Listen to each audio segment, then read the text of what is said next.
we're making a great deal. We're going to make it a great deal. Other, we'll just go back and finish it off militarily. Nous sommes proches d'un accord avec l'Iran, mais si cela ne fonctionne pas bien, nous terminerons militairement. Cette phrase de Donald Trump résume parfaitement la situation actuelle. Derrière les discussions diplomatiques, la menace de la force n'a jamais disparu. Ce qu'il faut comprendre, c'est que les États-Unis et l'Iran sont arrivés à un moment décisif.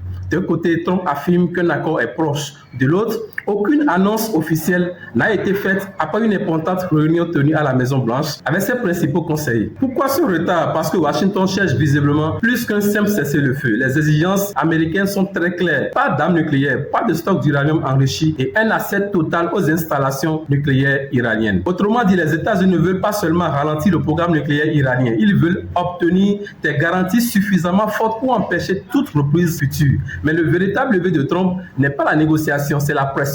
Depuis plusieurs semaines, l'Iran négocie alors qu'il se retrouve dans une position beaucoup plus fragile qu'auparavant. Les experts présents dans ce débat soulignent que les capacités militaires iraniennes ont subi des dommages importants. Pourtant, personne ne croit que Téhéran est totalement neutralisé. Les drones peuvent être reconstruits, les missiles peuvent être remplacés et surtout le temps joue dans les deux sens. Plus les discussions durent, plus l'Iran peut tenter de reconstruire certaines capacités. C'est précisément ce qui inquiète une partie des responsables américains. Madame, monsieur, mais il existe un autre problème dont on parle moins. Les États-Unis aussi ont consommé énormément de ressources durant cette confrontation. Chaque missile d'interception lancé contre un drone ou un projectile iranien coûte des sommes considérables. Comme l'explique l'un des intervenants, à chaque fois qu'un équipement très coûteux est utilisé pour détruire une cible beaucoup plus moins chère, cela réduit les stocks disponibles pour d'autres crises futures. Cette guerre a donc servi de laboratoire à grandeur nature. Les Américains ont observé les tactiques iraniennes, analysé certains systèmes radars utilisés dans la région et identifié plusieurs limites de leur propre capacité militaire. Même en l'absence de combat majeur aujourd'hui, les deux camps continuent donc à tirer des leçons stratégiques de cette confrontation. Mais au final, la question n'est pas seulement militaire,